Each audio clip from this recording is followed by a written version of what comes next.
Welcome, everybody, to Splintered Grace. My name is Tina Frank, and I'm a conservative Christian woman. Hi, and I'm Bonnie Violet, a transgender queer drag queen, and we are here to have an anti-cancel culture conversation. We've realized that there are many family members that are choosing to no longer speak to one another. We have chosen to sit at the table and engage in difficult conversation to find Peace and restoration. sweet. Thanks so much for being here today, Tina. My pleasure. Thanks for having me.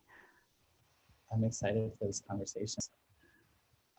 So what we thought we would do is kind of take some time to get to know, to introduce ourselves to you all a little bit more. So we were going to focus today on getting to know Tina.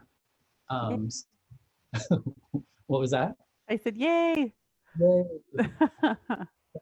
I'm excited to hear a little bit more about you and kind of like growing up. I know we've known each other at least my whole life, but I'm sure there's things about you that I haven't heard before. So I'm excited to hear a little bit more about you today. Well, I'm not sure how So much detail you want about me before you came into the world. But I had a pretty simple upbringing for the most part. My family traveled around Idaho, all over the place. We lived as far as Lewiston. That's a little tiny town, at least it was last time I was there, all the way down to the Twin Falls area, Wendell more specifically. But we lived in all those little towns: Buell, Hagerman, Gooding, Jerome.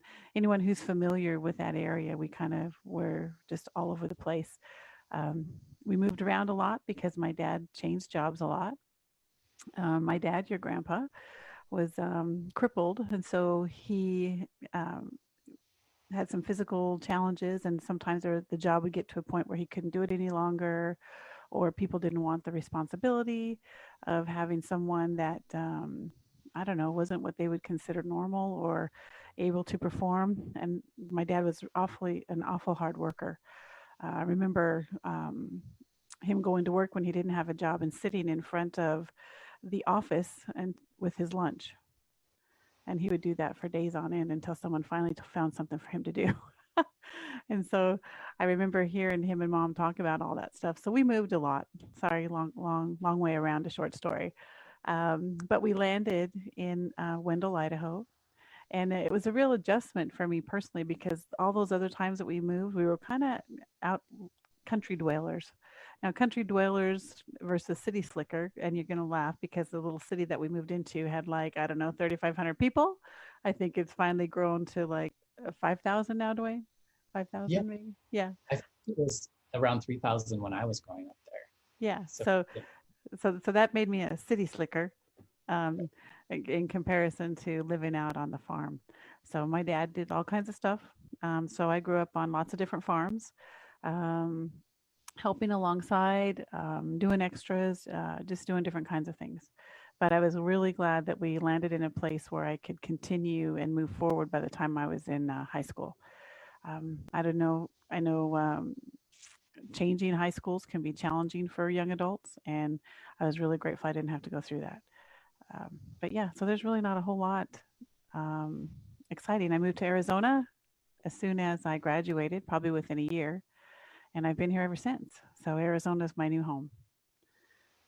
And when did Christianity come into play for you? I was in high school actually. Um, I'd been going to, of course, school for a few years. A small school. My graduating class was only 35 people.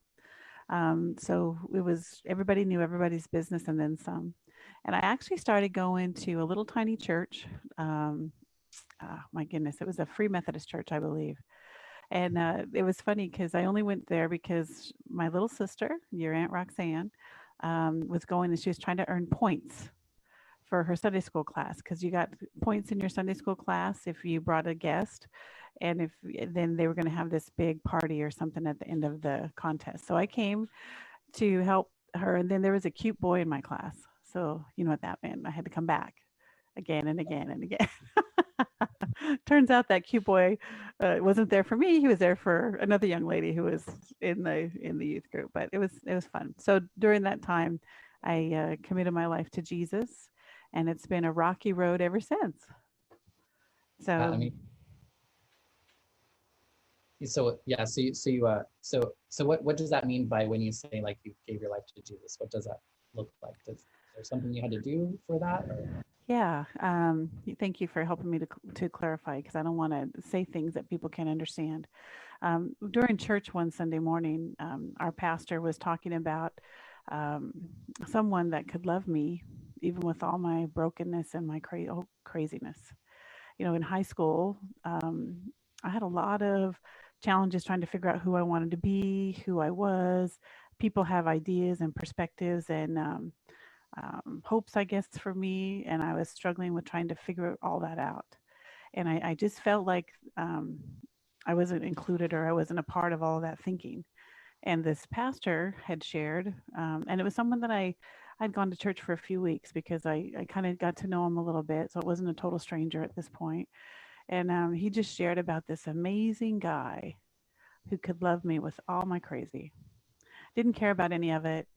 Didn't care what I was doing. Didn't care how I talked. Didn't care how I dressed. Didn't care what color my hair was. Didn't care who my friends were. But that he loved me, and that he loved me so much that he gave his life for me, and that just blew my mind. And he told me in that moment, he said, "You know what? You can have a relationship, and you can start a conversation with this person, and you can tell him whatever you want, and he's not gonna ever pull away." And so I prayed. I got down on my knees that day and I prayed, and I just asked Jesus if he would live in my life, if he would become a part of who I was, and help me to figure out who I was. And it was an incredible experience, and my life changed from that moment on. I will say and that when as I became an adult, um, I stepped back and didn't continue to talk to Jesus. And then I made some decisions in my life that were very hurtful, not only to myself, but to my family. do you want to talk a little bit more about that? I was curious though when you talked about like you're crazy or your challenges. Do you want to talk a little bit about like that for you as far as like what's growing like I guess what growing up kind of I don't know you said something about expectations. Do you want to talk a little bit more about Sure. I've growing up, and I think most people experience this, at least as I did, or I felt like they did. The more I got up in high school and started to do things, uh, I think people expected certain things from me. You know, they wanted me to get an education, or they wanted me to perform at a certain level. You know, I had an aspiration to go to college and to further my education. And that wasn't the norm in my household and in my parents. I believe all three of my sisters, um, older sisters, didn't complete school, but I really wanted to. So I was going to, and I was told right out the gate that there was no money for that kind of thing. And so I tried to earn it. So I tried to get good grades. I played any sport that I could get my hands on. Some of them I was better at than others. um, and I just went for it. I thought, you know what, I really felt like that I could do something different than what everyone was telling me. The challenge was when I would have those conversations, people would say, well, what are you going to study? What do you want to be when you grow up? And I was having a hard time trying to figure that out, to the point where you can't you how are you going to know where to go to college if you don't know what you want to be? So that was part of my struggle. And then I had that on the family side, which I believe was all because they loved me and they wanted me to make sure I had my ducks in a row and whatnot. But then I had my friends on the other side. I had two groups of friends. You know, you have the kids that are overachievers that are going for it, going for it, going for it, and their families behind them, and they're making things happen for them, and they're moving forward.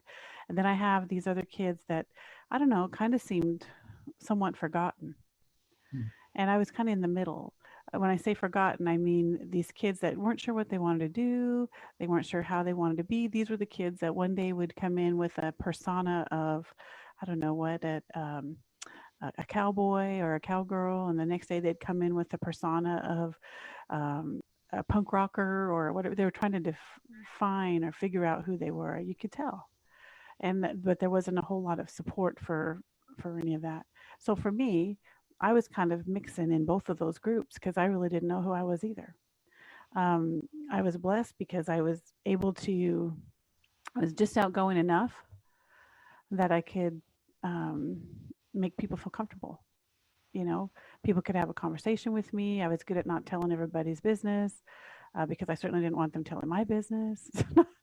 And so it was just kind of a point where I had all this stuff in me, and I did things that probably were not appropriate to be doing.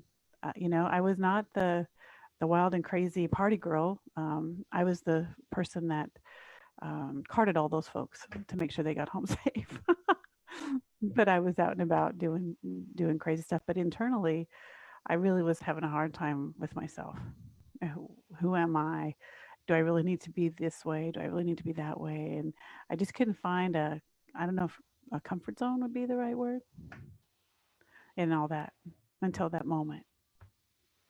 And so your family was supportive in kind of like your aspirations as far as going to college and that sort of thing. They told me that I could try it. You can try it. But remember, we don't have money for that kind of stuff. You may not be smart enough. You need to be prepared that if you don't um, make that, then you're going to have to do this and this. So, and I was angry at them for a long time. But then I realized, how would they know? They had never experienced anything like that. So I was like speaking a foreign language to them. As far as I can tell, and I was a distance between my older sisters. That I don't know that any of them had aspirations to do that, and if they did, they certainly had never articulated it to my parents. So what I was bringing to them was totally foreign. I want to do this. I'm going to do this, and I can appreciate that you're telling me you're not going to pay for it. So I'm going to figure this out on my own. And I did the best I could. I didn't end up going to college, by the way, but it worked You out. did. You did. I did not. All right. So Do you want to tell us this? So then, what did you do after graduation? after graduation, I got married to this incredible guy. I had my first baby, and we decided I was going to try to go to DeVry, and because they said, "Oh yeah, you can come down here. We'll hook you up with whatever." So my husband and I picked up all of our stuff and we moved to Arizona. Fit everything in his little Nova, and we started over. We came down and stayed with his cousin and his wife in an apartment. And the rest is history. I mean, we've had a lot of things happen over the years, but yeah, I've been here ever since. This is my new home. So I've been here since 1986. Nice. So just gone back for a visit. Right. So lots of life I has happened in between there, but yeah, definitely. I'm curious too. I know we're like trying to figure out like the best way, like to tell our stories. I guess yeah, whether individually and together. Um, I don't know what you think about maybe if we like maybe because you shared about high school stuff, maybe I could share up to high school I too. would love that. I Okay, would because love I'm it. feeling like there's so much I want to say. Yeah, Oh. just say it. Um, I think this needs to be an open conversation. I don't want to have so much structure that we just can't be real. right. Okay, well, yeah, and I mean, you know this, but I grew up in that little town of Wendell, Hmm. and I totally related with the idea that you were talking about a town kid because I remember, I mean, I lived pretty much on the same corner Yeah. most of my life. Yeah. There was like a moment where we did live out in the country, and at that time, I don't remember a lot of my childhood. But so it's kind of like scattered. But we did live in the country for some time where we had like pigs and we had rabbits and we burnt our trash in a burn barrel and we Hmm. Hmm. like pulled around on the back of like snowmobiles with like car hoods to the back of it. Yeah. Yeah. Totally like really fun stuff. But I remember living in the town and all my cousins had like they had lambs and they were in 4-H and I remember I wanted to have one and I couldn't because I was a town kid. Yeah. Um, Yep. I so remember. I definitely relate to that. Um, but so I am Tina's like next in line, I guess, sister as far as age goes. There's 5 girls, and Mhm. Tina's number 4, and my mom's number 3. Yeah. Um, and my mom On had that same me. corner for a while. Yeah, right. Yeah. Did you grow up on that corner too? For a while. Yeah. Yeah. I was there for all of my high school and yeah, all of my high school. I used to walk to the gym and walk to school. Right, to the new gym. Yeah, to the new gym. Yeah, yeah. That was before they had anything else. They're just the new gym. Right. Yeah, because I mean, I remember like when we first lived on that corner, it was you know, my me and my family, and then next to us was my grandma and grandpa, which are your parents, and then Mhm. behind us was Aunt Rose, and I don't remember if Aunt Rose was there. Like, I feel like it was later on in the years, but at one point she was living next door to us. I was trying to think where to start with all that. Well, My there's a lot mom. to share. That's why I was like, I don't even know where to begin. I know, right? My mom and dad, yeah, like we lived in a trailer there on the corner most of my life. As I say, like I don't remember much below the age of 12, and I'm not really quite sure why that is, but it's just kind of my truth. Um, I do have bits and pieces of memory, which are mostly times at school and not really much at home. Um, I yeah, I mean, I was told later on that I'd witnessed something traumatic when I was like 5, um, and outside of outside of our house, but it was something it was a violent thing that I just was never around violence. My family was very like not physically violent within the home, and I'd witnessed something, I guess, and my parents had told me that I had actually stopped talking for a while. Um, do you remember this? Like, Mm-hmm. were you around? Yeah. I do. Yeah, I was there as well. How long did I not speak? You know Remember? what, Duane? I don't know how long. It seemed like a long time. And but I don't know. I don't know how long it was. It was I was. traumatic for everybody in the whole family. Hmm. And I don't remember anything about it. Like my family told me about it in like my mid 20s, and but I had a thing where I cried like when I would like I just cried whenever like anyone like Anyone spoke talk up, to you? Yep.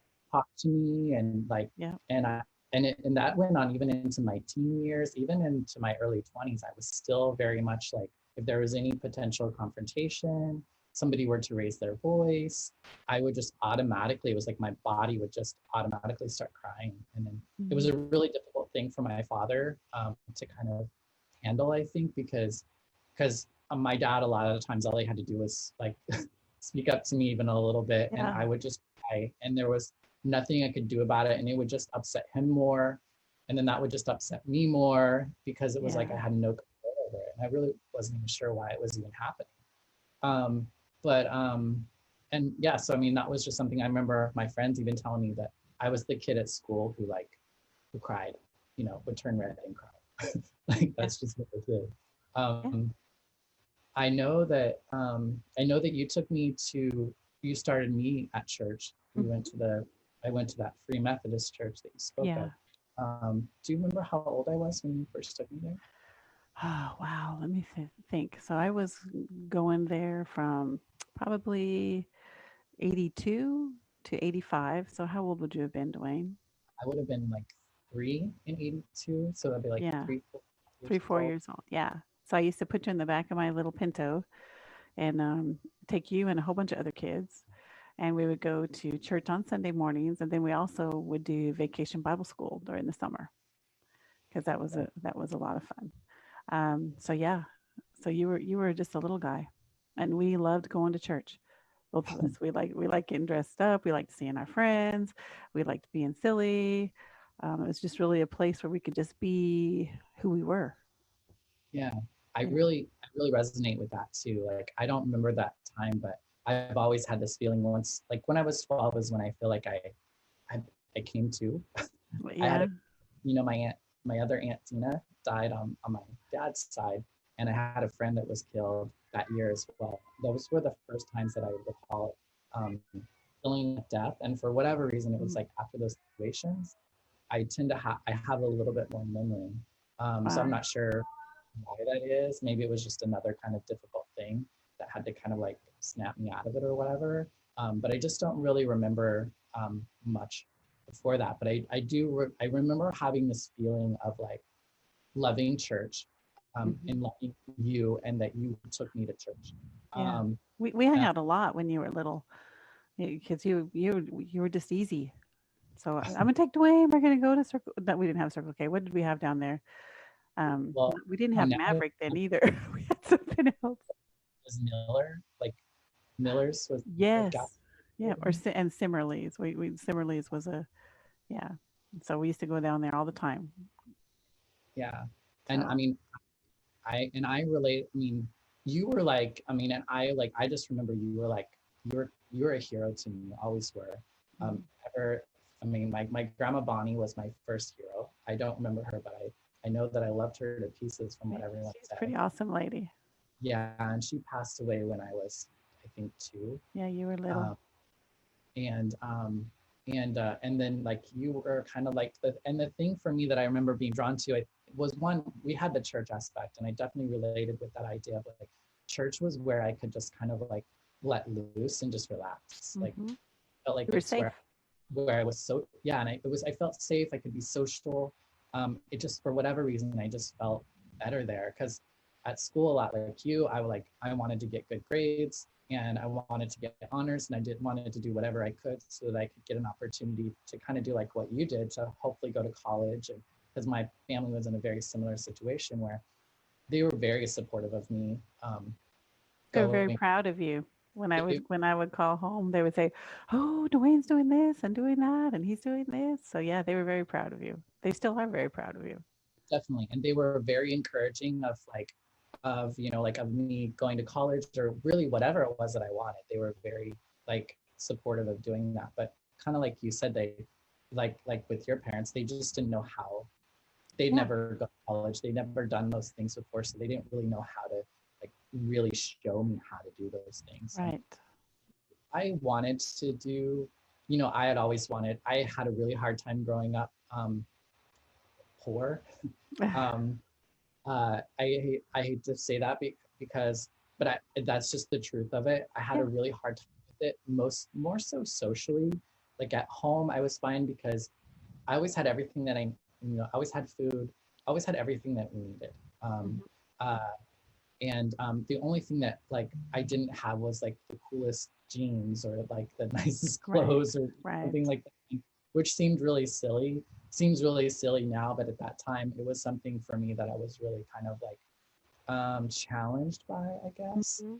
Um, but there was a part of me that also, because everyone was so encouraging, it was like I really felt kind of that pressure, that expectation of one, you're gonna go and like you're going to go to college or whatever, but you're also like, I always want to be an architect. So, I was Yeah. planning building a house for my parents one day. And hopefully, I think in my younger mind was kind of to scoop us out of poverty Yeah. and to hopefully have an easier experience with life. I mean, my parents taught me generosity and kindness. And I mean, we were always giving to people Hmm. who were less fortunate than us. And that was always a big part of like our identity, I think, as a family. And it was one of the things that I still hold really dear to me that my parents had like passed on to me.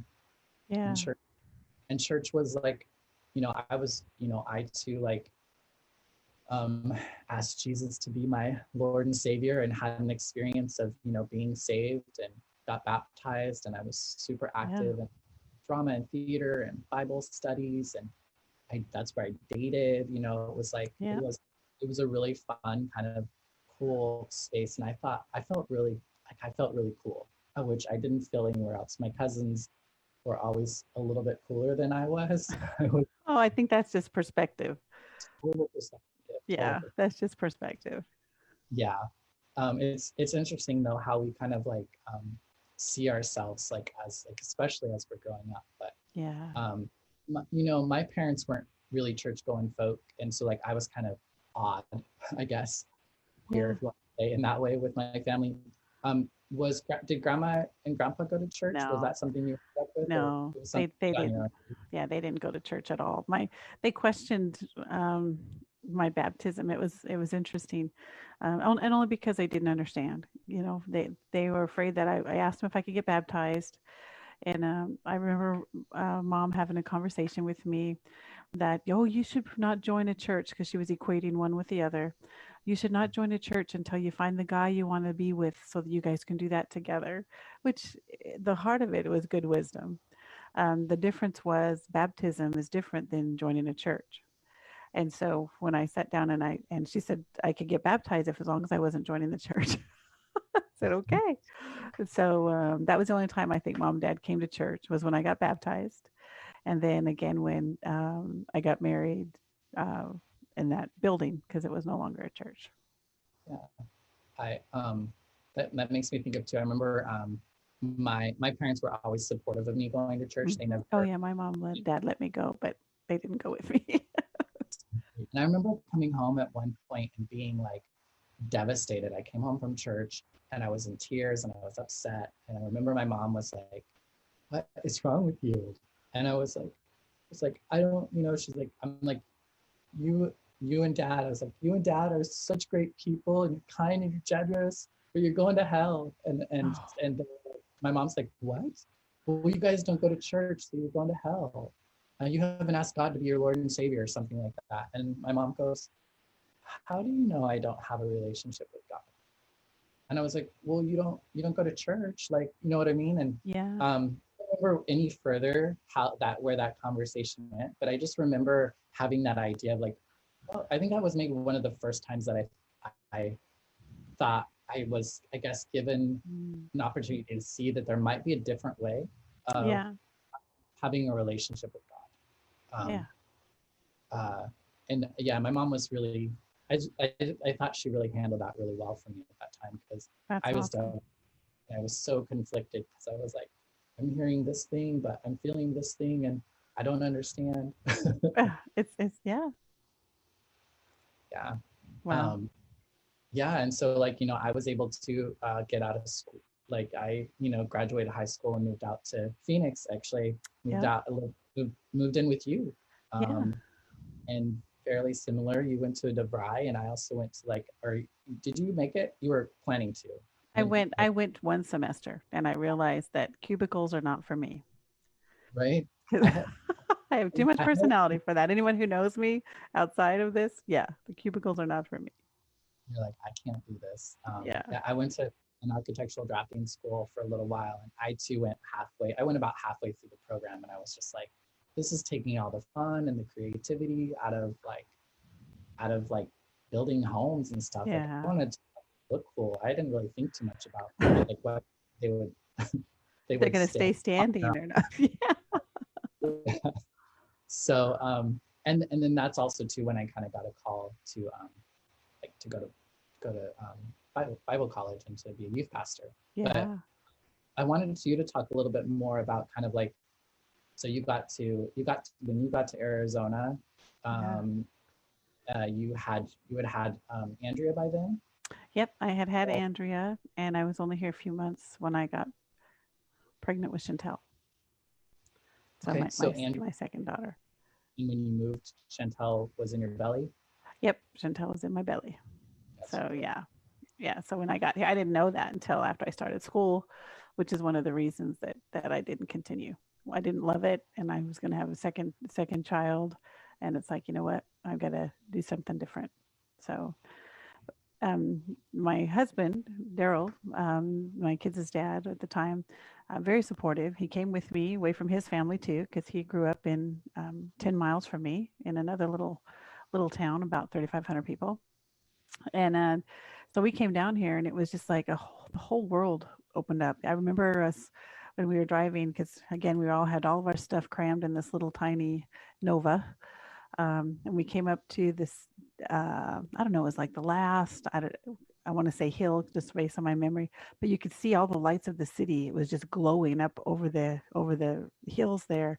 We'd never seen anything like that before.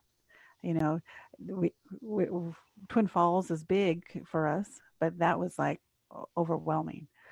And so we pulled up over the hill there, and I'm like, oh my gosh. And I don't know how Daryl felt, probably petrified. I don't know for sure, but I was so excited. I was like, oh my gosh, this is going to be my new life. And as we came down, and of course we thought we were rich too, because we had like $500 in our wallet, which was nothing when we got here. Couldn't even rent an apartment, or barely, we couldn't turn on the utilities, anything like that. So when I'm grateful that Daryl's cousin was here ahead of us, so we had a place to actually go. Had we made that journey without that, I don't know. We would have been back in the car on the way back, probably the next day. But so we were able to stay with them and get our bearings. I got a job at the mall. Daryl got a job doing something in manufacturing, and we just started putting our life together. And it was hard. It was really hard. His cousins eventually left, so we were here by ourselves. Of course, Daryl and I eventually got a divorce, which was hard also. It's yeah. Pardon? And two other children during that Oh, time. yeah. Yeah. We had a total of four kids, and we ended up getting divorced in the long run. And I stayed, and he went back. So, And but yeah, was church was Christianity still a part of your life at that time? yeah, it was. Daryl and I had both decided that we wanted to live a Christian life. So, one of the things that helped us a lot when we got here was getting plugged into a church. So we found a church right away in the little area where we lived, and we started going to church. And it was awesome. The people there were able to help us find an apartment. There were people there that their businesses were hiring, so we were able to get our bearings and do some things. Of course, it was a place where my kids could go and have opportunity and be around other kids. Sometimes I was able to find someone who can watch my kids because we had to work. Daryl and I worked two different shifts, so because we didn't have money to pay a babysitter. So he'd work one shift and I'd work the other shift. We'd just see each other in passing, but once in a while we got to have a babysitter so that we could have some time together or do something different. But yeah, so the church for us, the physical church for us, was really pretty amazing. And I mean, we did well. We got our bearings. Oh, I think we did. We eventually bought a house after a few years. We were here for quite a while. We eventually bought a house, and then I guess I'm gonna take the blame. I got unsettled, and we ended up going through a divorce. So, and when that all happened, of course, it was really hard on all of us. And Daryl decided it would be better for him to go back to Idaho, and I get that, and I stayed here with the girls. And I was a single parent for, my goodness, 8, 10 years. With me and the girls were on our own. Pros and cons. It was hard in both scenarios. And my mom, I just love her so much. But she, oh, you should come home. You should come home. And I kept telling her I can't. This is my home. I just couldn't. And I love going back now. I love visiting. I don't know that I'll ever live there, but for me, this was my opportunity to grow, to expand, to experience life. And now, as a mature Christian woman, it's my foundation to where I'm headed next. Because I always feel like there's a destination in mind. And I since I am a Christian, I do read my Bible, and my Bible says in Ephesians that this is my paraphrase. I can look it up if you want me to look it up, but my paraphrase is that if I'll allow it, God, Jesus, desires to do far more through my life and in my life than I could ever think or imagine. And for me, I feel like God's planted me in Arizona to manifest that through my life.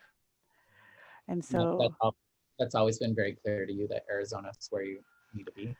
the second I saw when I came over the hill, I knew. I knew it was exactly where I needed to be. So I pray for Daryl. He's an amazing guy.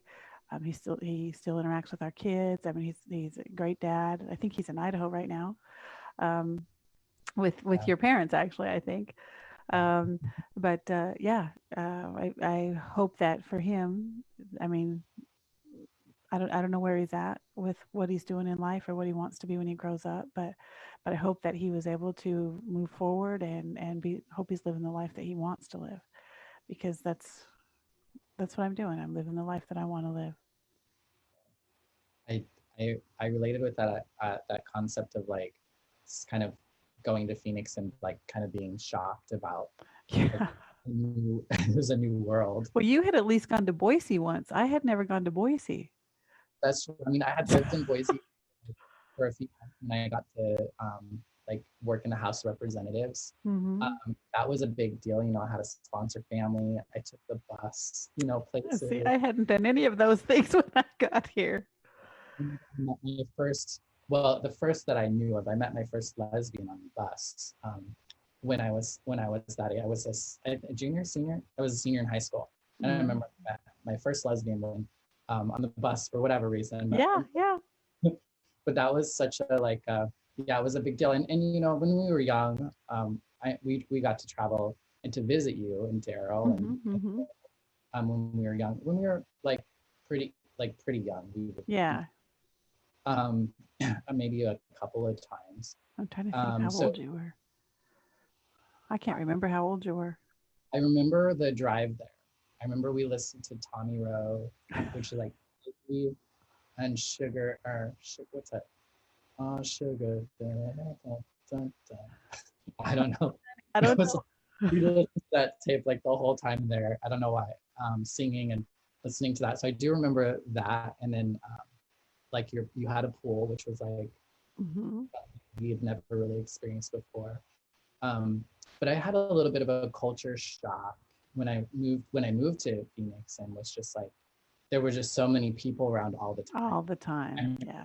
I remember feeling like a little anxious about it because it was just I Yeah. just wasn't used to being around that many people all the time, and it was like and Arizona was so spread out, which actually I think was kind of nice because it kind of felt like a big little like a big Yeah. little um, because once I ended up living in Chicago or been to other cities, or even here in San Francisco, everything is on top of each other, so it's like it's just a lot in a smaller area. Yeah. Yeah. Um, yeah, I'm trying to think where we're at on our time. Um, yeah, where do we go from here? I don't know. So what maybe we should talk about why we decided to have a conversation. Yeah, for sure. So, yeah, so and basically, I mean, at this point in time in our life, we were, I mean, really, I mean, I think the reality is, eventually, I don't know, I feel like it's a spoiler alert. Oh, okay. Well, um, never don't go there then. well, yeah, I mean, yeah, because I mean, or we can even just go there to an It extent. I doesn't mean, matter to me. I'm, We have so much that has happened separately and together over the years that I'm hoping that any portion of it would just allow someone to be willing to take a step. Because if it's okay, can I go off on a little for a second? Okay. I have realized over time that the family that we have were born into was not an accident.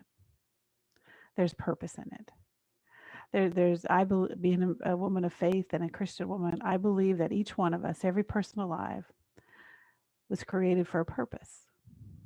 And there's an ultimate purpose that we have the ability to choose to fulfill.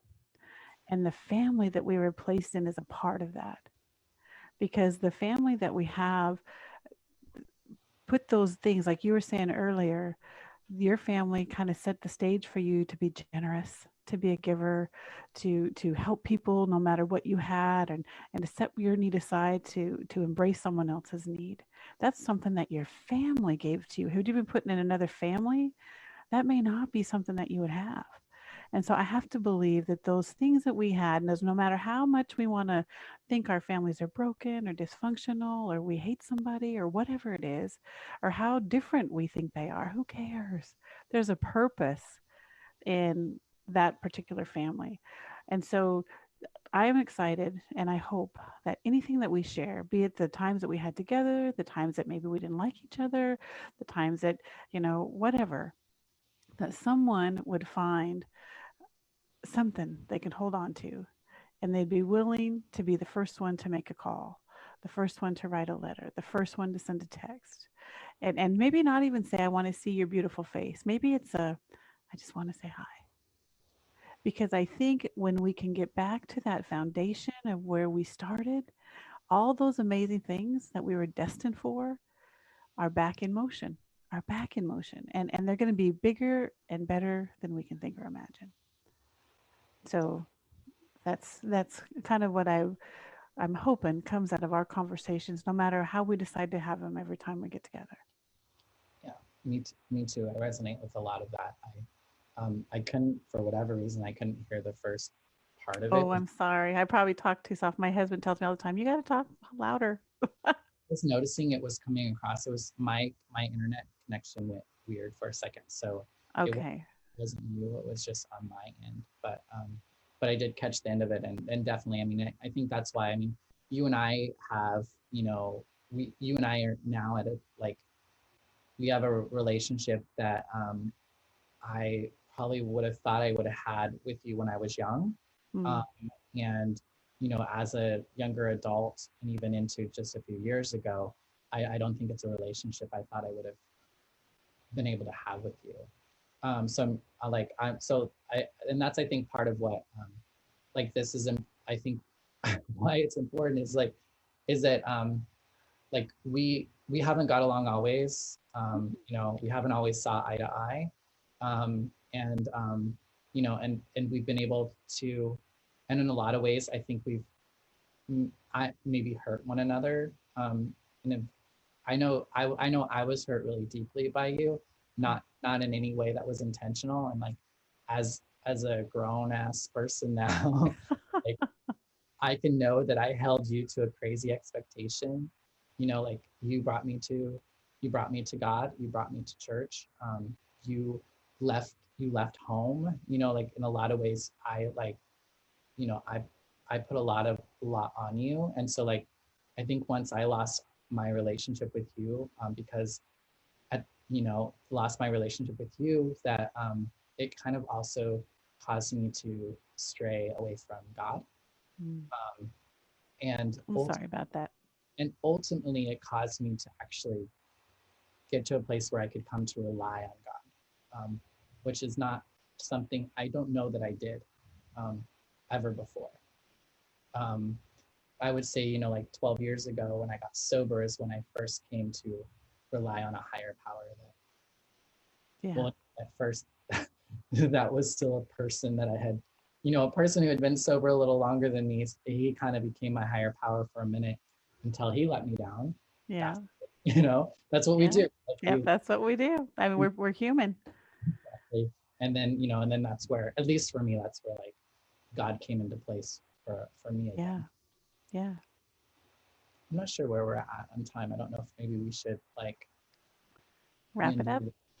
yeah, like, wrap up this session. And Okay. and we did kind of like leave a little, like, I guess, some curiosities. What happened? Yeah. What caused them to be distant in their relationship? Well, Yeah. if you want to find out, check out our next podcast, which we're going to do next week, probably same time. Is that what we're thinking? That works for me. So we'll be here again next week. Um, I know, like, it's because it's a podcast, but we're still figuring out this podcast video thing. We're actually live on Facebook now, but we're also recording a podcast. So I think when we're putting in dates and times and that sort of stuff, it can get a little wonky. But Yeah. basically, every Monday at around 10:30 in the morning, we're going to go live and probably do about an hour session or so, talking about, I guess, our relationship, and kind of, That's do awesome. yeah, like, we're just going to talk about kind of we're just trying to set a stage of, like, so that there's kind of an understanding of history. Also, part of this is helping us, I think, know each other a little bit more, Yeah. Yeah. and kind of build kind of a foundation, because ultimately we want people to understand that, we each have different points of views, and they were created, and we've come to rely on them or believe them for a reason. And so we're wanting to get to a space where we can share some of that. Uh, and I think with each other, as well as Yeah. potentially with other folks who might also, I don't know, get something from it as well. Yeah. Maybe they can start a conversation with And someone. we want to encourage all of you guys to not give up. Don't give up on those relationships that you held dear. Don't give up on those relationships that you desire to have. I can imagine how sad, crazy, angry, whatever some of those may have been, but don't give up on them, especially if they're in your immediate family.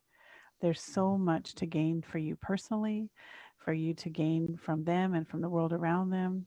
And even if it's just that originally for a selfish reason, reach out, because in the end, it's going to be so amazing as long as you both choose to love each other. Indeed, and I think Yeah. that's the crux, is that we're both choosing, Yeah. to Yeah. sit at the same table and to have these conversations, even if we talked before we like decided to even do this. We talked about, like, my biggest fear was, like, at some point in time, I'm going to reveal something, or I'm going to say something that's going to close that door. Yeah. That, you know what I mean? And we both Yeah. committed to each other that we're not going to let that happen. We're not going to let that happen. And We're it, going to and it choose to does, not be offended. and we might get offended for a minute, but we also decided we're going to call each other anyway, and we're going to Yeah. talk. You know what? Like, we don't know what's going to come of this, because I feel like we've done well to have these conversations for a couple of years now. Hmm. But I do feel like there may be some things that we've skirted around too, which is okay. I mean, I Yeah. think that's the process, and I think so. Part of this too is, I think, for us to maybe deepen our relationship as I well. hope so. That's a desire of my heart. Yeah, mine too. And I'm hoping that it'll allow me to be able to also allow more grace Mm. with other people in my life that I've had a little bit more of a challenge of being in a relationship with Yeah. this. Yeah. So, And relationships are scary. I mean, think about it. It's a place of vulnerability where we can get hurt at lots of different levels. And so, anytime that we open ourselves up, we're taking a risk. And if someone walks into that relationship with us, they're taking on a little bit of a responsibility. So, we can talk more about that later on. But I'm grateful. I'm grateful to be part of the conversation. I'm grateful to be sitting at this table with you, Duane. And I'm open to answer whatever questions you have, or anyone who wants to reach out and ask a question. I'm happy to answer. There's not anything that I'm not willing to share.